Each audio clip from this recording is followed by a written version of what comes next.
ഇവിടെ ഒന്നാം തരം തനിത്തങ്കം 24 ക്യാരറ്റ് തനിത്തങ്കം ചെമ്പാക്കി മാറ്റിയത് താങ്കളുടെ സർക്കാരാണ് ശ്രീ ജെയ്സി തോമസ്.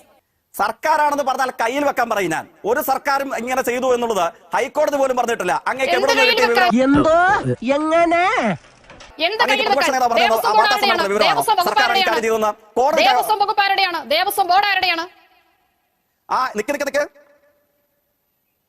ഞാൻ അതുകൊണ്ടാണല്ലോ ഞാൻ പറഞ്ഞത്, ആ കാര്യങ്ങളെ സംബന്ധിച്ച് സർക്കാരിന് എന്തെങ്കിലും ദേവസ്വം ബോർഡിന്റെ പ്രസിഡന്റിനോ ദേവസ്വം ബോർഡിന്റെ വകുപ്പ് മന്ത്രിക്കോ കേരളത്തിലെ ഗവൺമെന്റിനോ ഇത് സംബന്ധിച്ച് ഈ കാര്യങ്ങളെ ക്രയവിക്രയം ചെയ്യുന്നതിൽ എന്തെങ്കിലും ഒരു ബന്ധമുണ്ട് എന്ന് ആധികാരികമായി ഹൈക്കോടതിയോ സ്പെഷ്യൽ ഇൻവെസ്റ്റിഗേഷൻ ടീമോ അന്വേഷണ സംഘങ്ങളോ ഇതിനെ യുക്തിസഹമായി വിലയിരുത്തുന്ന ആർക്കെങ്കിലും ആരോപണം ഉന്നയിക്കാൻ കഴിയുന്ന എന്തെങ്കിലും ഒരു തെളിവുണ്ടോ? അത് വഴിയേ അറിഞ്ഞോളൂ. ഏറ്റുമാനൂർ ക്ഷേത്രത്തിൽ ക്രമക്കേട് നടത്തിയതിന് നടപടിക്ക് ശുപാർശ ചെയ്യപ്പെട്ട വ്യക്തിയായിരുന്നു ഈ മുരാരി ബാബു. 2022 ഇയാൾക്കെതിരെ നടപടി ആവശ്യപ്പെട്ടുകൊണ്ട് ദേവസ്വം ബോർഡ് പ്രസിഡന്റിന് ദേവസ്വം വിജിലൻസ് റിപ്പോർട്ട് നൽകിയിരുന്നു. എന്ത് നടപടിയെടുത്തു അമ്പലക്കള്ളന്മാർക്കെതിരെ? ദൈവമേ, മൂർഖനെയാണല്ലോ ചവിട്ടിയത്. എന്റെ ശ്രദ്ധയിൽ ഇപ്പൊ അങ്ങ് പറയുമ്പോൾ മാത്രമാണ് ഇതിനെ സംബന്ധിച്ചുള്ള ഒരു കാര്യം എന്റെ ശ്രദ്ധയിലുള്ളത്. ആ സമയത്ത് നോണ പറയാതെ എന്റെ ചേട്ടാ.